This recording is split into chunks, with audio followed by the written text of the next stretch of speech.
बिस्मिल्लाहिर्रहमानिर्रहीम। अस्सलाम वालेकुम दोस्तों, उम्मीद है आप लोग खैरियत से होंगे। आज हम एक नई वीडियो लेके आए हैं कि इनकम टैक्स की रिटर्न फाइल करने के लिए कौन से अहम कागजात का होना ज़रूरी है जिसकी बुनियाद पर आप अपनी इनकम टैक्स की रिटर्न फाइल कर सकते हैं। Income tax return requirement tax year 2020। Video शुरू करने से पहले नए आने वाले दोस्तों को कहूँगा कि वो मेरे चैनल को सब्सक्राइब करें और बेल बटन को दबा दें ताकि नई आने वाली वीडियो आपको मिल सके। तो चलिए शुरू करते हैं।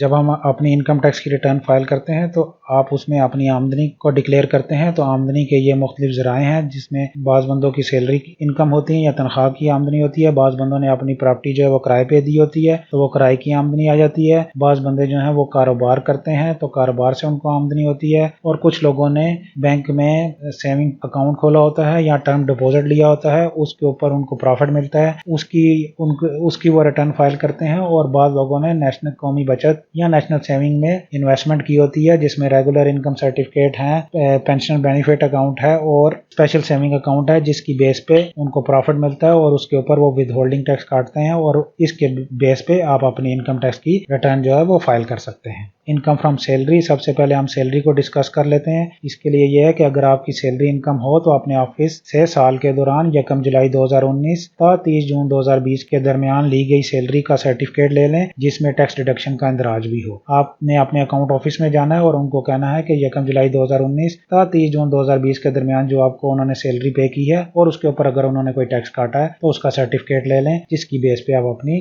इनकम टैक्स की रिटर्न फाइल कर सकते हैं। अगर मोबाइल फोन आपके जाती नाम पर है और उसकी माहाना बिलिंग होती है या कार्ड रिचार्ज करते हैं तो इस सूरत में 1 जुलाई 2019 था 30 जून 2020 के दरमियान जो आपने टोटल अदायगी की है कंपनी से सर्टिफिकेट बनवा लें जिसमें साल के दौरान टोटल पेमेंट और टैक्स का इंदराज होना चाहिए। कंपनी के पास आप जाएंगे और उनको कहेंगे जी मुझे टैक्स डिडक्शन सर्टिफिकेट दे दें। वो आपको 1 जुलाई 2019 था 30 जून 2020 के दरमियान जो उन्होंने टैक्स काटा है उसका आपको सर्टिफिकेट दे देंगे और वो आप अपनी इनकम टैक्स की रिटर्न में ये विद होल्डिंग टैक्स जो है वो क्लेम कर सकते हैं। इनकम फ्रॉम हाउस प्रॉपर्टी, आमदनी का जरिया प्रॉपर्टी। अगर आपकी आमदनी का जरिया प्रॉपर्टी है तो किरायानामा की कॉपी जो 12 माह यानी 1 जुलाई 2019 का 30 जून 2020 के अरसे पर मुहित हो। अगर आपने मकान या दुकान किराए पे दी हुई है तो उसका जो है आपने रेंट एग्रीमेंट देना है या किरायानामा देना है जो 1 जुलाई 2019 का 30 जून 2020 के दरमियान इस अरसे के ऊपर मुहित हो, जिसकी बुनियाद पर हम अपनी किराए की आमदनी को अपनी इनकम टैक्स की रिटर्न में डिक्लेयर कर सकते हैं। अगर आपने अपनी दुकान या मकान जो है तो किसी सरकारी अदारे या कंपनी को दिया हुआ है तो इस सूरत में वो आपसे टैक्स काटेंगे।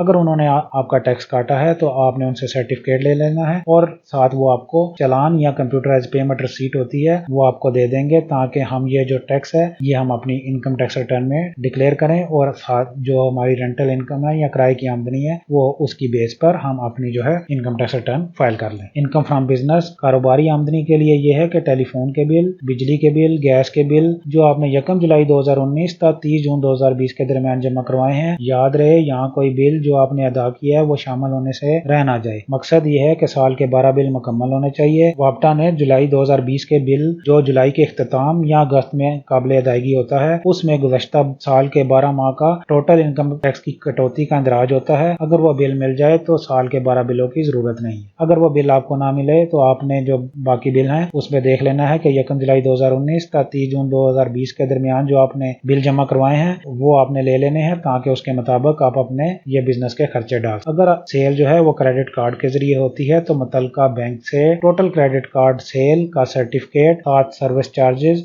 डिस्काउंट का इंदराज होना चाहिए। जब आप क्रेडिट कार्ड से सेल करते हैं तो उसके ऊपर बैंक जो है वो सर्विस चार्जेस और डिस्काउंट काटता है जिसकी बेस पे बैंक से इस क्रेडिट कार्ड का सर्टिफिकेट ले लेना है ताकि आप ये जो बिजनेस का खर्चा है इसको आप क्लेम कर सकें। अगर आप जिस जगह कारोबार करते हैं उसका किराया अदा किया है तो किरायानामे की कॉपी जो 12 माह यानी 1 जुलाई 2019 का 30 जून 2020 के अरसे पर मुहित हो। यानी अगर आपने 1 जुलाई 2019 से 30 जून 2020 के दरमियान जो किराया अदा किया है उसकी तफसील आपके पास होनी चाहिए कि हमने साल में इतना किराया अदा किया है, ये भी आपके बिजनेस का खर्चा है तो आपने इसको अपने बिजनेस के खर्चों में क्लेम करना है। इसी तरह बाद लोग जो हैं वो सप्लाई का काम करते हैं तो अगर आपने किसी गवर्नमेंट अदारे को या प्राइवेट अदारे को सप्लाई दी है तो उसके ऊपर वो विद होल्डिंग टैक्स काटते हैं तो इस सूरत में आपने उनसे टैक्स डिडक्शन का चालान या सर्टिफिकेट ले लेना है ताकि हम जब अपनी इनकम टैक्स की रिटर्न फाइल करें उसमें ये सप्लाईज जो है वो शो कर सकें। इंटरेस्ट इनकम की सूरत में बैंक स्टेटमेंट या सर्टिफिकेट ले लें। अगर आपको इंटरेस्ट इनकम हो रही है तो उस सूरत में बैंक स्टेटमेंट या सर्टिफिकेट ले लें बैंक जो है वो सर्टिफिकेट इशू कर देता है जिसकी बेस पे, जिसमें लिखा होता है कि आपको टोटल इतना इंटरेस्ट पे किया और उसके ऊपर हमने इतना विद होल्डिंग टैक्स काट लिया, उसकी बेस पे आप अपनी जो है वो रिटर्न में ये इनकम जो है वो डिक्लेयर कर सकते हैं। माल इंपोर्ट करने की सूरत में बिल ऑफ एंट्री की कॉपी और टैक्स जमा कराने का सबूत दे देंगे तो हम उसके मुताबिक ये अपनी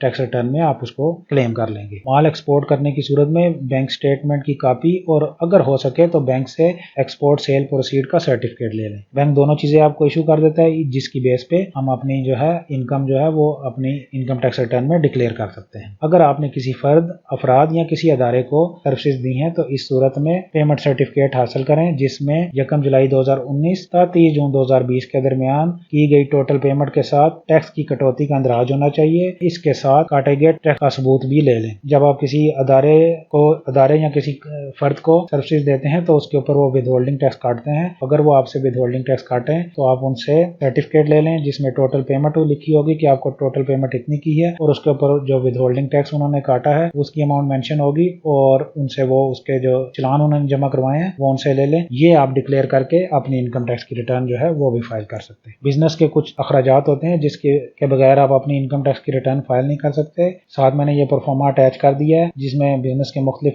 खर्चों के हेड बने हुए हैं जिसके तहत आप अपने बिजनेस के खर्चे क्लेम कर सकते हैं। नॉर्मली जो ज्यादातर हेड यूज होते हैं उसमें आप रेंट अगर कोई पे करते हैं या किराया जो बिजनेस का जिस जगह पे काम कर रहे हैं उसका अगर आपने कोई किराया अदा किया वो आ जाएगा, अपने मुलाजमों को जो तनख्वाहें दी हैं वो आ जाएगी, ट्रैवलिंग कन्वेंस आ जाएगी। इसके अलावा आपने जो बिजनेस के बिजली के बिल, गैस और पानी के बिल अदा किए हैं या टेलीफोन के जो बिल अदा किए हैं वो आ जाएगा। जिस जगह बिजनेस कर रहे हैं उसमें छोटा मोटा कोई काम हो जाता है, रिपेयर मेंटेनेंस जो आपने करवाई है वो आ जाएगी। बिजनेस के लिए क्योंकि प्रिंटिंग स्टेशनरी बहुत जरूरी है तो वो प्रिंटिंग स्टेशनरी जो आपने अपने ऑफिस के लिए लाई है वो खर्चा आ जाएगा। अगर आपने अपनी कोई एडवर्टाइजमेंट या पब्लिसिटी करवाई है तो उसकी अखराजात जो है वो आप इसमें डाल देंगे। अगर आपने कोई प्रोफेशनल चार्जेस वगैरह दिए हैं तो वो इसमें आ जाएगा। और इसके अलावा अदर इनडायरेक्ट एक्सपेंसेस हैं जिसमें मिसलेनियस एक्सपेंसेस है, एंटरटेनमेंट है, इस तरह के छोटे मोटे जो अखराजात हैं वो आप इसमें डाल के अपने बिजनेस के अखराजात को क्लेम कर सकते हैं। सीएनजी और पेट्रोल पंप। सबसे पहले सीएनजी के लिए है ये है कि 1 जुलाई 2019 तथा 30 जून 2020 के दरमियान गैस, बिजली और टेलीफोन के जो बिल अदा किए हैं वो आपके पास होने चाहिए। सीएनजी के लिए खासतौर पर गैस के बिल संभाल के रखना जरूरी है क्योंकि इसमें जो विद होल्डिंग टैक्स होता है उसकी बेस पे आप अपनी सीएनजी की रिटर्न फाइल कर सकते हैं। ये बिल जो है आपने बिजली, गैस और टेलीफोन के ये संभाल के रखने हैं ताकि इसकी बेस पे आप अपनी इनकम टैक्स रिटर्न फाइल कर सकें। पेट्रोल पंप के लिए ये है कि आप जिस कंपनी के साथ काम करते हैं वो आपको टैक्स डिडक्शन सर्टिफिकेट दे देती है जिसमें टोटल पेमेंट और उसके ऊपर जो उन्होंने टैक्स काटा हुआ है उसकी तफसील होती है। आप उसके मुताबिक ये इनकम अपनी इनकम टैक्स रिटर्न में डिक्लेयर करके अपनी टैक्स रिटर्न फाइल कर सकते हैं। फॉर कमीशन एजेंट और कॉन्ट्रैक्ट, जब आप किसी कमीशन एजेंट या किसी के साथ कॉन्ट्रैक्ट करते हैं तो वो जब आपको पेमेंट करते हैं तो उसके ऊपर वो विद होल्डिंग टैक्स काटते हैं। तो आपने देख लेना है कि 1 जुलाई 2019 तथा 30 जून 2020 के दरमियान जो आपको पेमेंट की गई है उसमें जो उन्होंने टैक्स काटा उसका सबूत ले लें। आप ये इनकम जो है अपनी इनकम टैक्स रिटर्न में डिक्लेयर करके अपनी इनकम टैक्स की रिटर्न जो है वो फाइल कर सकते हैं। बैंक प्रॉफिट, बैंक मुनाफा से आमदनी। अगर आपने बैंक में कोई टर्म डिपॉजिट या सेविंग अकाउंट खोला हुआ है तो उसकी बेस पे बैंक आपको सालाना मुनाफा देता है तो आपने उनसे वो सर्टिफिकेट ले लेना है और बैंक स्टेटमेंट ले लेनी है। सर्टिफिकेट में वो नॉर्मली आपको लिख के दे देते हैं कि साल के दौरान आपको इतना प्रॉफिट दिया और उसके ऊपर उन्होंने इतना विद होल्डिंग टैक्स काट लिया। ये आप आमदनी जो है अपने इनकम टैक्स में डिक्लेयर करके अपनी टैक्स रिटर्न जो है वो फाइल कर सकते हैं। नेशनल सेविंग सर्टिफिकेट से इनकम या कौमी बचत से आमदनी। कौमी बचत से आमदनी मिसाल के तौर पे इसमें मुख्तलिफ सर्टिफिकेट होते हैं जिसकी बेस पे आपको आमदनी होती है, जैसे स्पेशल सेविंग सर्टिफिकेट है, रेगुलर इनकम सर्टिफिकेट है, पेंशनर बेनिफिट अकाउंट या डिफेंस सेविंग सर्टिफिकेट होते हैं। आपने देख लेना है कि 1 जुलाई 2019 तथा 30 जून 2020 के दरमियान जो आपको प्रॉफिट मिला उसका आपने नेशनल सेविंग सर्टिफिकेट ले लेना है। उसकी बेस पे आप अपनी इनकम टैक्स की जो रिटर्न है वो फाइल कर सकते हैं। अब ये जो चीजें अब हम डिस्कस करने लगे हैं ये चाहे आपकी आमदनी सैलरी है, बिजनेस की है, बैंक से प्रॉफिट आ रहा है या आपको किराए की आमदनी है या आपने नेशनल सेविंग में इन्वेस्टमेंट की हुई है, जो भी बंदा रिटर्न अपनी इनकम डिक्लेयर करेगा उसके लिए ये सब चीजें जरूरी है। सबसे पहले ये है कि बैंक अकाउंट की जो है वो स्टेटमेंट होनी चाहिए और स्टेटमेंट का जो पीरियड है वो 1 जुलाई 2019 तथा 30 जून 2020 तक का है, लिहाजा आप इस पीरियड की जो है वो स्टेटमेंट बनवा लें। साल के दौरान 1 जुलाई 2019 तथा 30 जून 2020 के दरमियान अगर कोई रकम बैरून मुल्क से बैंक के जरिए आई है तो उसका सबूत आपके पास होना चाहिए। कोई आपको फॉरेन रेमिटेंस भेजता है तो वो फॉरेन रेमिटेंस का प्रूफ होना चाहिए जिसमें भेजने वाला जो है आपका जैसे बेटा हो गया, भाई हो गया, बेटी होगी या बहन आपको अगर भेज देती है तो आप ये जो फॉरेन रेमिटेंस है बैंक से उसका सर्टिफिकेट ले लेंगे और उसकी बेस पे अपने इनकम टैक्स और वेल्थ स्टेटमेंट में इसको डिक्लेयर कर देंगे। साल के दौरान अगर नई गाड़ी खरीदी है तो एडवांस टैक्स की अदायगी का सबूत देकर टैक्स क्लेम किया जा सकता है। आपने अगर 1 जुलाई 2019 ता 30 जून 2020 के दरमियान कोई गाड़ी खरीदी है, नई गाड़ी खरीदी है, तो आप जब बुकिंग करवाते हैं तो उसके ऊपर कंपनी जो है आपसे विद होल्डिंग टैक्स लेती है। तो आपने वो जो बुकिंग इनवाइस है वो संभाल के रखनी है, ताकि जब आप अपनी 2020 की इनकम टैक्स की रिटर्न फाइल करें तो उसमें ये एडवांस टैक्स जो है वो क्लेम कर सकें। और इसी तरह जब आप अपनी गाड़ी रजिस्टर्ड करवा लेते हैं उसके बाद हर साल गाड़ी का टोकन टैक्स लगवाना होता है। और अगर आपने इसी 1 जुलाई 2019 था 30 जून 2020 के दरमियान अपनी किसी गाड़ी का टोकन टैक्स लगवाया है तो वो टोकन टैक्स की रसीद आपने संभाल के रखनी है, ताकि जब आप 2020 की अपनी रिटर्न फाइल करें उसमें ये जो आपने टैक्स दिया हुआ है इसको आप क्लेम कर लें। अगर आपने एक गाड़ी या एक से ज़्यादा गाड़ियां लीज पे ली हुई हैं तो साल के दौरान जो आपने टोटल लीज मनी अदा किया है उसका सर्टिफिकेट या पेमेंट शेड्यूल जो है वो ले लें, ताकि हम ये अपनी जो है वेल्थ स्टेटमेंट में इसको डिक्लेयर कर सकें। अगर आपने बिजनेस के नाम पे ली होगी तो हम इसको बिजनेस एक्सपेंडिचर में डिक्लेयर कर देंगे, और अगर आपने पर्सनल नाम पे ली होगी तो आपने इसको वेल्थ स्टेटमेंट में को डिक्लेयर कर देंगे। अगर मोबाइल फ़ोन आप ज़ाती नाम पे है उसकी आप माहाना बिलिंग करते हैं या आप उसमें कार्ड रिचार्ज करते हैं तो इस सूरत में 1 जुलाई 2019 तथा 30 जून 2020 के दरमियान जो आपने टोटल बिल अदा किया है कंपनी से उसका सर्टिफिकेट बना लें। कंपनी जो है वो सर्टिफिकेट इशू कर देगी जिसमें टोटल पेमेंट लिखी होगी और उसके ऊपर आप उन कंपनी ने जो टैक्स काटा होगा वो उसमें लिखा होगा। आप ये टैक्स जो है अपनी जो इनकम टैक्स रिटर्न है उसमें यह डिक्लेयर कर सकते हैं। साल के दौरान अगर आपने कोई जायदाद खरीदी या फरोख्त की हो तो उसका सबूत दे दें और उस पर जो टैक्स अदा किया है उसको आप अपनी इनकम टैक्स की रिटर्न में डिक्लेयर कर सकते हैं। जब हम कोई प्रॉपर्टी खरीदते हैं अगर आप फाइलर हैं तो 1% टैक्स देते हैं, और अगर आप बेचते हैं तो तब भी उसके ऊपर आप एडवांस टैक्स देते हैं। तो लिहाजा जो आपने खरीदते या बेचते वक्त जो टैक्स दिया है वो आपने संभाल के रखना है, ताकि हम जब टैक्स ईयर 2020 की जब अपनी इनकम टैक्स की रिटर्न फाइल करें उसमें हम ये जो है इनकम टैक्स जो है ये क्लेम कर सकें। टैक्स साल 2020 में वेल्थ स्टेटमेंट फाइल करते वक्त देख लें कि दौरान साल आपने अगर कोई चीज़ खरीदी है तो उस असासे को शामिल करवा लें, या आपने अगर कोई चीज़ फरोख्त की है तो उस असासे को वेल्थ स्टेटमेंट से खत्म करा दें, क्योंकि आप वेल्थ स्टेटमेंट को रिवाइज करने के लिए आपको मुतल्लिका कमिश्नर से अप्रूवल लेनी पड़ेगी। आपने अगर कोई चीज़ खरीदी है तो आप उसको अपनी वेल्थ स्टेटमेंट में शामिल करें। अगर आपने कोई चीज़ बेची है तो उसको अपनी वेल्थ स्टेटमेंट से ख़त्म करवाएं, और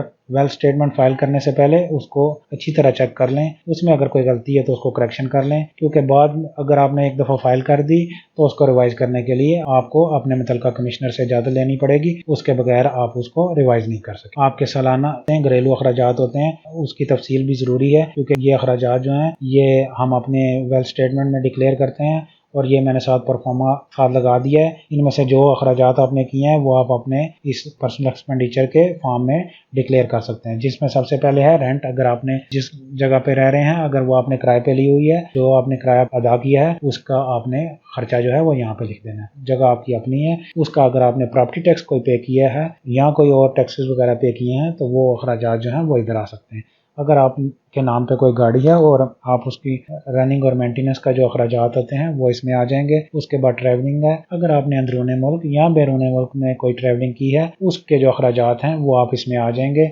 आपने जो घर का बिजली का बिल अदा किया है 1 जुलाई 2019 था 30 जून 2020 के दरमियान उसके अखराजात आ जाएंगे। इसी तरह पानी के, गैस के, टेलीफोन के, अगर आपने किसी एसेट की इंश्योरेंस कराई हुई है वो खर्चा आ जाएगा। अगर कोई मेडिकल के एक्सपेंडिचर आपके हुए हैं वो आ जाएंगे। बच्चों की तालीम पर जो अखराजात आते हैं उसके आपने यहाँ पे तफसील देनी है। इसके अलावा अगर आपकी किसी क्लब में मेंबरशिप है उसका जो आपने फ़ी वगैरह या जो अखराजात हैं वो आप इसमें डाल देंगे। अगर आपने साल के दौरान यानी 1 जुलाई 2019 था 30 जून 2020 के दरमियान कोई फंक्शन या गैदरिंग की है तो उसके जो अखराजात हैं वो इसमें आपने मेंशन करने हैं। साल के दौरान अगर आप ज़कात या डोनेशन वगैरह किसी को दी है तो वो उसकी तफसील आ जाएगी। और नीचे है other personal and house hold expenses, इसमें यह है कि आपके घर के खाने पीना, कपड़ा और मुतफरक अखराजात जो हैं वो आ जाएंगे। और अगर आप ये टोटल अखराजात में से अगर कोई आपका फैमिली मेम्बर इसमें कंट्रीब्यूट करता है तो वो जितना शेयर उसने कंट्रीब्यूट किया है वो नीचे इसको मेंशन करके आप उसको उस कंट्रीब्यूशन को भी आप अपने इसमें पर्सनल एक्सपेंडिचर का जो परफॉर्म है उसमें डाल सकते हैं। आज जो हमने ये वीडियो जो बनाई है इसमें हमने तफसीलन डिस्कस किया है कि जब हम अपनी इनकम टैक्स की रिटर्न जो टैक्स साल 2020 के लिए जब हम फाइल करने लगे तो इन चीज़ों को मद्देनज़र रखें।